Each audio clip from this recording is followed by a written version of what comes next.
Mejia, can you please call the roll? Yes, sir. Councilmember Harris Dawson. Present. Councilmember Cedillo, absent. Councilmember Blumenfield. Blumenfield present. Councilmember Lee, absent.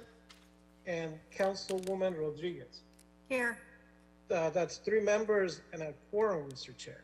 All right, we'll start this meeting by opening up the line so folks can make a comment on the items on our agenda. I'll ask the clerk to read the rules of public comment into the record. Thank you, Mr. Chair. Members of the public who would like to offer public comment on the items listed on the agenda should call 1-669-254-5252 and use meeting ID number 161-644-6631 and then press pound. Press pound again when prompted for participant ID. Once admitted into the meeting, press star 9 to request to speak. During public comment, city staff will call on members of the public by the last four digits of their phone number. By pressing star 9, callers raise the virtual hand to request to speak.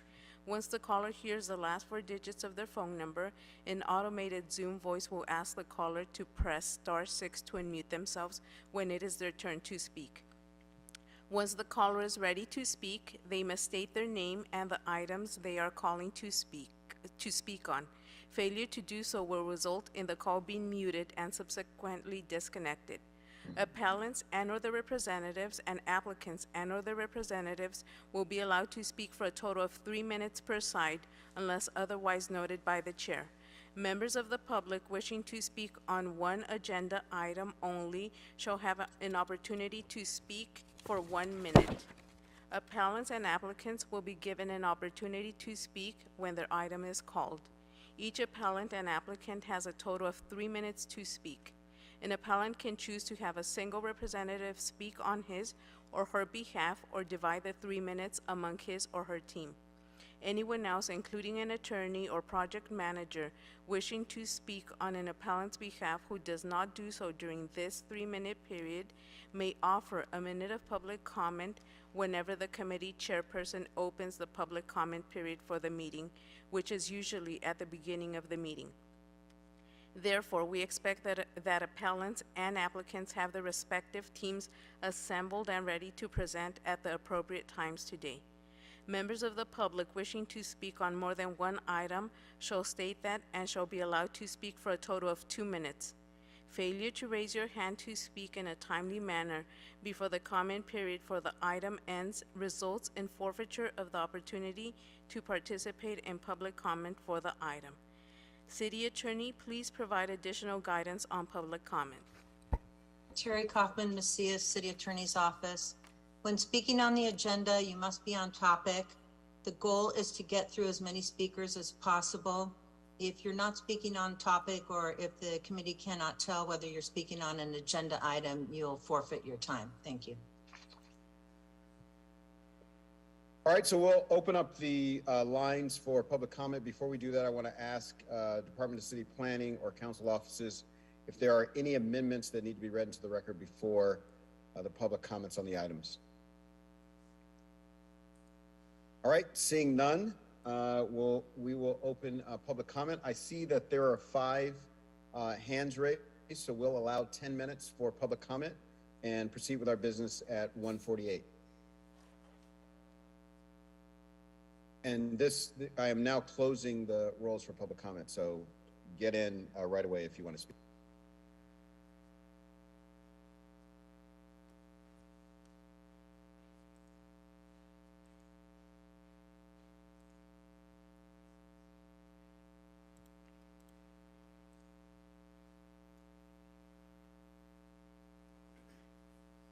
Caller with a number ending in 2852. Please state your name and which items you're speaking on. Good afternoon. My name is Tanisha Thomas. I'm speaking on case number V as in Victor, T as in Tom, T as in Tom, 83081, SLHCA 2 as in Apple. Proposed project is 1848 West Adams Boulevard.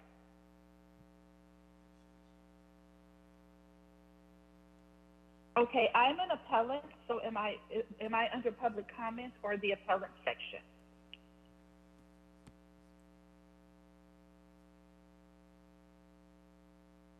Terry Kaufman Macias, you speak when the item is called if you're an appellant. Okay, thank you so much. Sorry about that.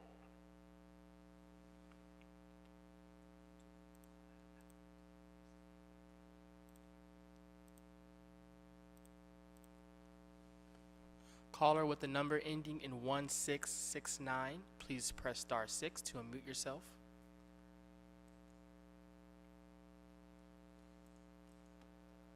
Hello, council members. My name is Hassan. I'm a community organizer with ACE, Alliance of California, which is part of the coalition of USD board, which is also working with the neighborhood council NADEC on an appeal for a displacement that is going to continue happening if we don't stop it on Adams.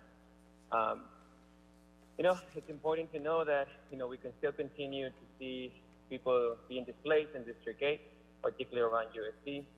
I keep, door knocking and speaking to people that don't want these luxurious apartments or student housing. They keep telling me, that our council member, our neighborhood council, and the other agencies in place need to step up and make sure that it doesn't happen. I'm aware that our city council member is supporting us. Thank you for that, Councilmember Marquez in the office. I know that our neighborhood council is also supporting us. So I want to make sure that that is important and is raised in record that, we are against this project. We don't want Chipoling, and Chipoling is not welcome here in this community. Thank you for my public comment. That'll be it.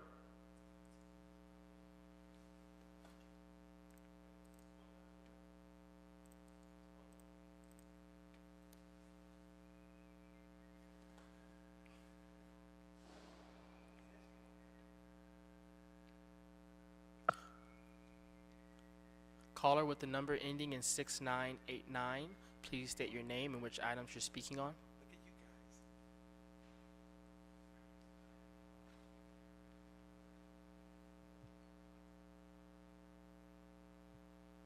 Caller with the number ending in 6989, I see that you've unmuted yourself. Please state your name and which item you're speaking on.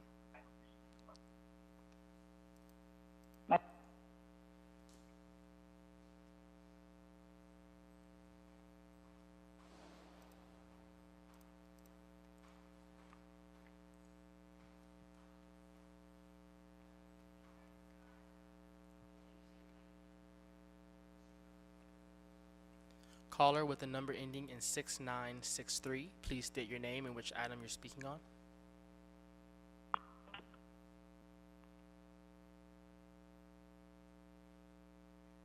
Hello, council members.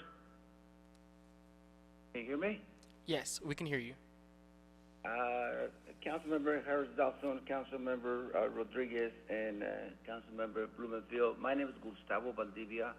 I am the representative for item number 6, and we are formally requesting this item to be tabled for another meeting. We'd like to postpone the hearing for today.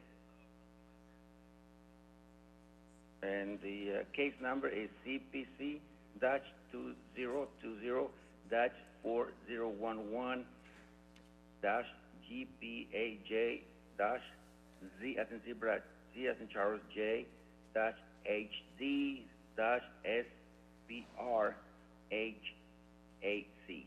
We'd like to postpone the hearing for today for another meeting on this item number 6. Thank you. Thank you, Speaker. Caller with the number ending in 9471, please press *6 to unmute yourself. Hi, this is Ben Resnick, and I am representing the applicant. So, can I have my time when the matter is called?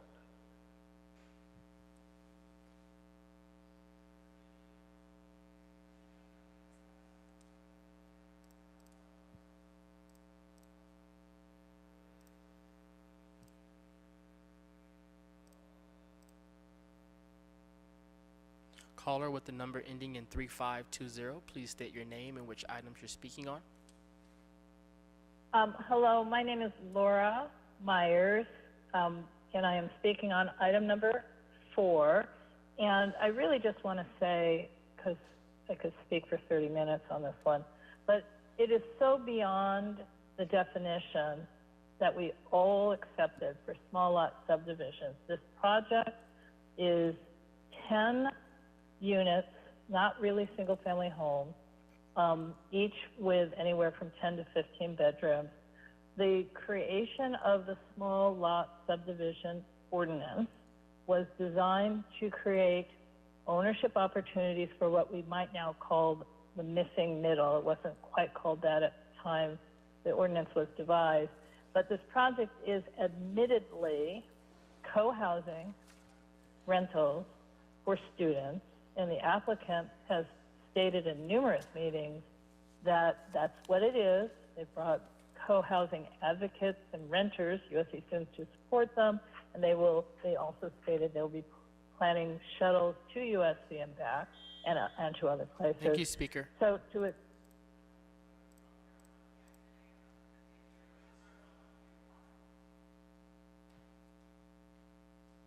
Caller with the number ending in 2717, please state your name and which item you're speaking on. Yes, hello. My name is Dr. Harris. I am calling on behalf, I am the CEO and senior pastor of the Greater Page Temple Church, and the case number is VTT-8301/SL/HCCA-2A, and it is concerning lot on Adams 1854 with Triple Link.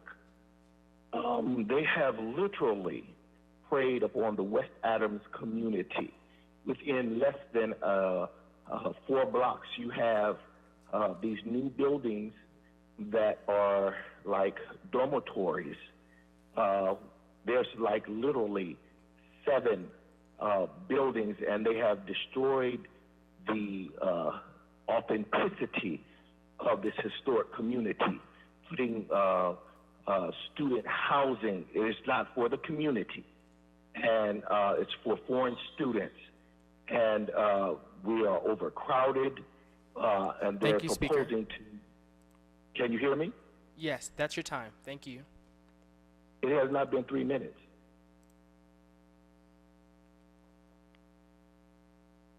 Hello? It has not been 3 minutes that I was allotted. And I am literally next door. They are trying to put the entrance in the alley. And they have torn down historic buildings, and we are overcrowded, and they have not taken in consideration we are a historic landmark for the city of Los Angeles. Martin Luther King spoke right here in this church, as many others, and they take no consideration right down the street, maybe less than a block. They've already built these box housing, and it's just, I am just appalled by what the city and they allow them to do. And we have movie people that come, and they're destroying the revenue, the culture of this community. And I would ask that you would reconsider allowing them to destroy this neighborhood and this community. Thank you. This is Terry Kaufman, Messiah City Attorney's Office. Just to clarify that 3 minutes would be given to an applicant or an appellant at the time the item is called. Otherwise, it's a minute per item on, for any item on the agenda for members of the public, with an additional minute if they're also speaking on general public comment. So it's not 3 minutes for individual members of the public.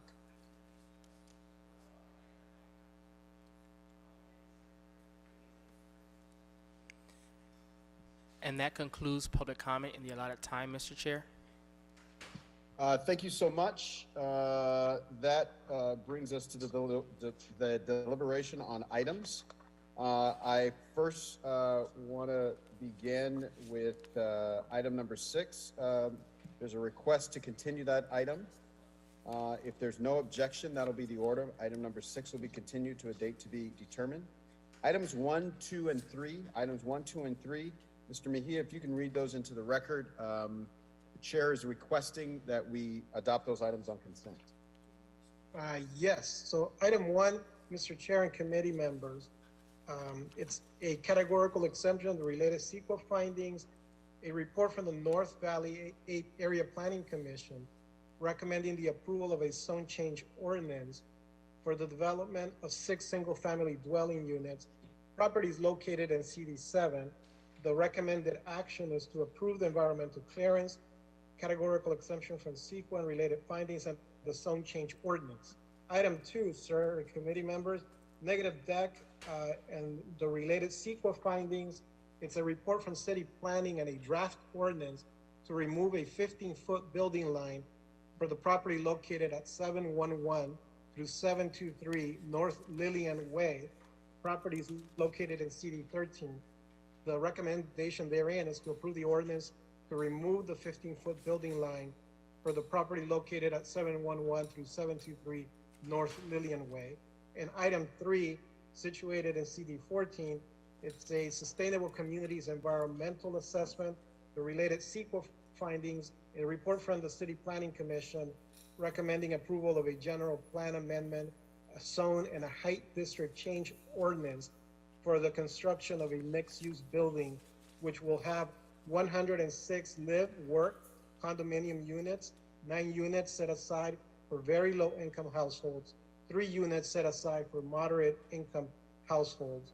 Recommendation therein is to approve the Sustainable Communities Environmental Assessment, the SKIA, and the General Plan Amendment, the Zone and Height District Change Ordinance for the construction of the mixed-use project just mentioned. Property is located in CD14. I can call the roll of you, please, Mr. Chair. Thank you. Councilmember Harris Dawson. Yes. Councilmember Cedillo absent. Councilmember Bob Blumenfield. Blumenfield, aye. Councilmember Lee absent, and Councilwoman Rodriguez. Aye. That's 3 ayes and unanimous, and it carries, Mr. Chair. Excellent. That takes us to item number 4. Can you read that into the record? Yes, item 4 is a categorical exemption and a report from the South Los Angeles Area Planning Commission. It contains 2 appeals filed by Felipe Caceres, USC Forward, and Ms. Tanisha B. Thomas from the West Adams Neighborhood Association relative to the recommended approval of a vesting tract map to subdivide 2 lots into 10 new lots for the construction of 10 small homes, properties located in CD8.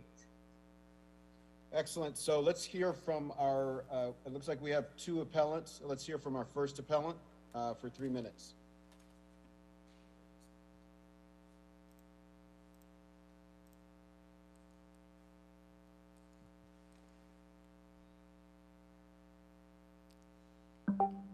Hi, Jordan Sisson, Land Use Secretary for Appellants USC Forward. Can you hear me okay? Yes. Fantastic. I'll be short, given my 3 minutes. Here, as you heard earlier, what's being proposed to you is a 96-room, 96-bathroom project. Purportedly only 10 single-family dwelling units. The simple question is, when's the last time you saw a single-family unit that had over 9 bedrooms and 9 bathrooms? Never, probably, in this area. The reason being is because it's very clear that these 96 units are going to operate as student studios, like dormitories. That is ample evidence in the record that this is going to happen. We submitted our review of over 20 projects where you see the Triple Link advertise their properties on a room basis. Not single family, but typically as rooms. Second, you can look at past practice. A good example is the project at 1815 West Adams Boulevard. This is DCP case number ADM 2020-2509. That was a case where the plan showed 2 4-story duplexes with a total of 4 units, each ranging between roughly 2,500 square feet each.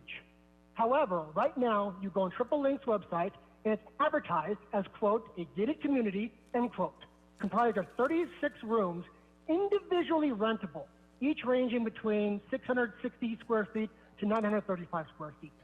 We've submitted these in exhibits attachment A and B attached to our comments. It's very clear that this project is going to be 96 dorm rooms. That's what's before you. This is inconsistent with the admittedly maximum 35 unit capacity of this site.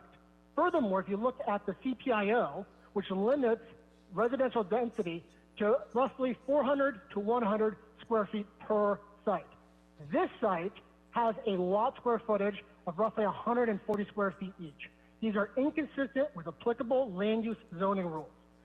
This applicant is known for operating student dorms, not single-family dwelling units. No reasonable person can look at this project, look at the plans, and say it's going to operate as 10 single-family dwelling units. I'll respectfully submit at that and defer the rest of my time to fellow appellants. Thank you so much. All right, now we'll hear from our second appellant.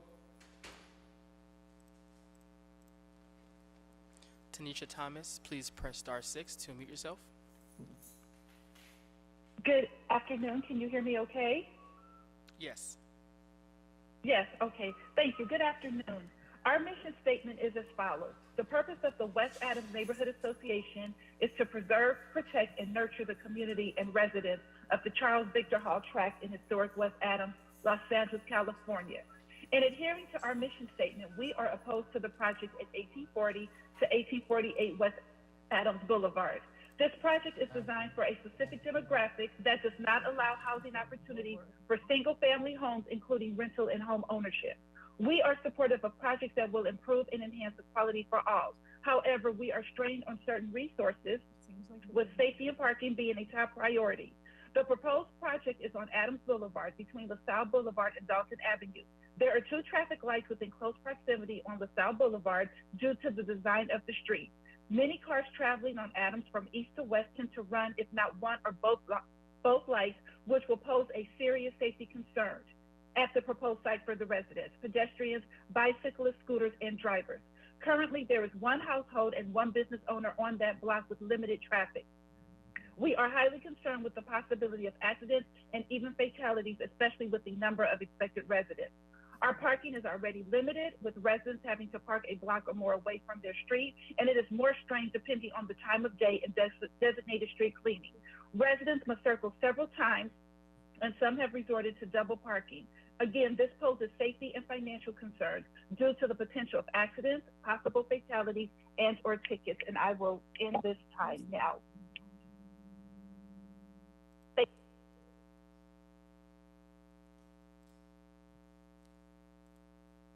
All right, now we'll hear from an applicant.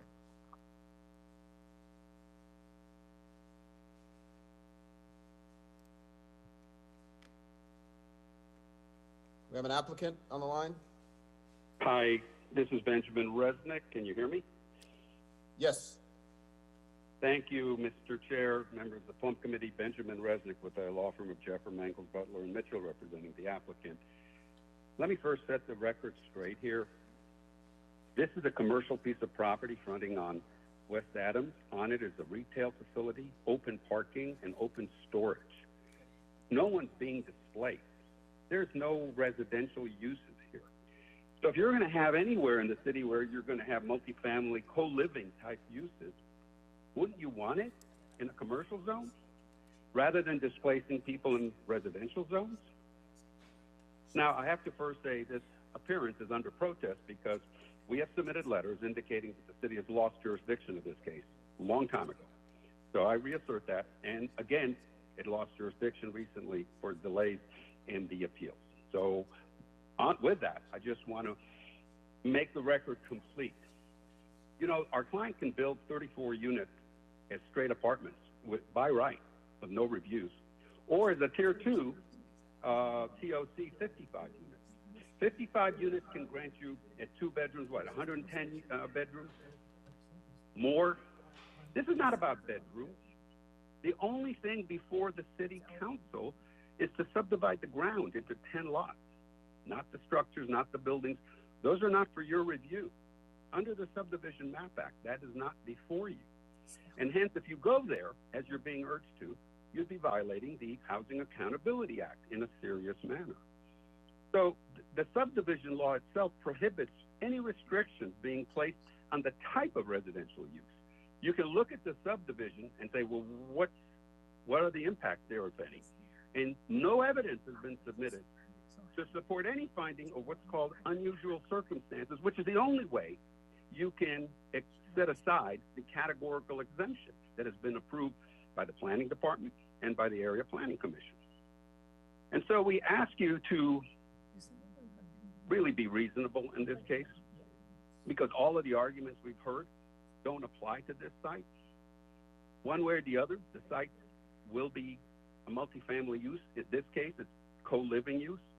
And by subdividing the ground, it enables our client to ultimately sell those individual townhome type structures to people who can buy them. It doesn't mean it's going to be student housing or co-living. Co-living in general is just a concept I understand communities have a difficult time with or being able to deal with. It is a form of affordability by allowing co-living to exist. So this is not about 95, bedrooms and all the counts are there. This is about whether or not you subdivide the ground so 10 townhomes can be built, or our project is going to be one large apartment project by right without review. And you end up with a sort of the same result, but not the ability to sell them to individual people in the community. Thank you, Mr. Resnick. That's your time. Thank you. Thank you so much, our appellants and the applicant. I want to start my comments today by clarifying what, in fact, this project is. This is classic dyed-in-the-wool dormitory-style housing like you find just down the block on the campus of USC, which this project seeks to exploit its proximity to. Several units that these applicants claim are apartment units, in fact, have 10 bedrooms and 10 bathrooms. Even mansions in other parts of the city with 10 bedrooms don't often have 10 bathrooms to match each bedroom. The layout of the building is shown of plans submitted to the Planning Department with the location of the kitchen and rooms off the stairwells on each floor is indicative that this is a dormitory and not a 10 single family dwelling homes. This dormitory ought to be, but was not, studied and analyzed as student housing as a dormitory with over 90 units. This project is inconsistent with the community plan implementation overlay and the community plan because it is out of proportion when analyzed in its proper context. If analyzed appropriately, this project will be above the threshold of traffic, noise, and air quality. When it comes to this project, the Class 32 categorical exemption is deficient, and in that, the first requirement is that the project be consistent with the applicable general plan designation and all applicable general plan policies, as well as applicable zoning designation and regulations. This did not include an adequate consistency analysis. There's substantial evidence in the administrative record to support the appellant's allegations that the city has erred in its judgment for purposes of CEQA and the use of Class 32 categorical exemption, that the project is consistent with the applicable zoning regulations. Therefore, CEQA is insufficient because the description of the project is wholly inaccurate, as I previously stated. As a result, this tract map cannot be approved because the environmental analysis and the categorical exemption is insufficient. Therefore, we want to grant the appeal. If the applicant submits a project with an accurate and updated project description, then the Department of Planning can give it the proper evaluation. Page Church has reached out to our office. Their congregation is against this project as they represent one of the most important historical buildings in West Adams. The CPIO also has a sub area that protects the historical character of the homes immediately south of the building, and that has not been properly studied. In addition, the city failed to analyze the cumulative impacts of the proliferation of student housing in the area and the city has recognized the negative impacts of multi-habitable room projects in the adjacent area, and through the establishment of the Neighborhood Stabilization Ordinance. In addition, as stated above, the analysis of cumulative impacts related to air quality, construction noise, and construction-related transportation is not adequate to support the determination in the narrative supporting the Class 32 exemption failure to analyze the surrounding student housing projects. The addresses below are adjacent to student housing projects. There is substantial evidence showing the applicant's pattern and practice of operating co-living facilities exclusive to students and exclusive of other community members. A letter was submitted by the appellant which portrays how the applicant advertises and rents by the room and not by the bedroom. This is a classic example of how a cynical approach to planning and government allows you to have the audacity to put up as an apartment building units with 14 bedrooms and 14 bathrooms in each bedroom. So with that, Mr. Mejia, I'm moving that we grant the appeal. And if there's a second, I'll ask you to read the instructions into the record and call the roll. Second. Seconded by Ms. Rodriguez. I will read the recommendation. To grant the appeals filed by Felipe Casares, USC Forward, and Tanisha B. Thomas, West Adams Neighborhood Association, and thereby overturn the South Los Angeles Area Planning Commission determination to approve a vesting tentative tract map to subdivide 2 lots into 10 new lots for the construction of 10 small homes pursuant to the small lot subdivision ordinance for the property located at 1840 through 1848 West Adams Boulevard, and adopt the findings to disapprove, which were read into the record by the councilman of the district at today's meeting. I will call the roll. Councilmember Harris Dawson. Yes. Councilmember Cedillo. Absent. Councilmember Blumenfield. Aye. Councilmember Lee. Absent. Councilwoman Rodriguez. Aye. That's 3 members, and it carries, Mr. Chair. Thank you so much, Mr. Mejia. That takes us to item number 5, our 5th and final item. Yes, sir. Item 5, categorical exemption from CEQA and the findings. A report from the North Valley Area Planning Commission. It's recommending approval of a zone change ordinance for the subdivision of 1 lot into 7 small lots for a zone change ordinance to allow the construction of 7 single-family dwellings with 14 parking spaces. The property is located at 9363 North Burnett Avenue in CD7. All right, I'll ask the planning department to read their report into the record. Good afternoon, Chair and Council members. My name is Sarah Hounsel with the Department of City Planning. The item before you involves the subdivision of 1 lot into 7 small lots and the zone change for the density from RA-1 to TQRD3-1 to allow for the development of 7 single-family dwellings located at 9363 North Burnett Avenue. The existing lot is concurrently developed with a 1-story single-family dwelling, garage built in 1945 to be demolished. The project also involves the creation of a through driveway to provide access for the newly created 7 single-family small lots and the preservation of 5 on-site trees, 2 of which are protected and will be maintained in place.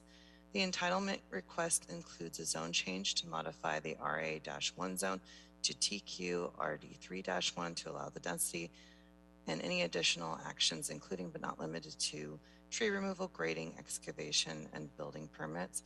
The project is exempt from Measure JJJ as it will result in the development of less than 10 residential dwelling units.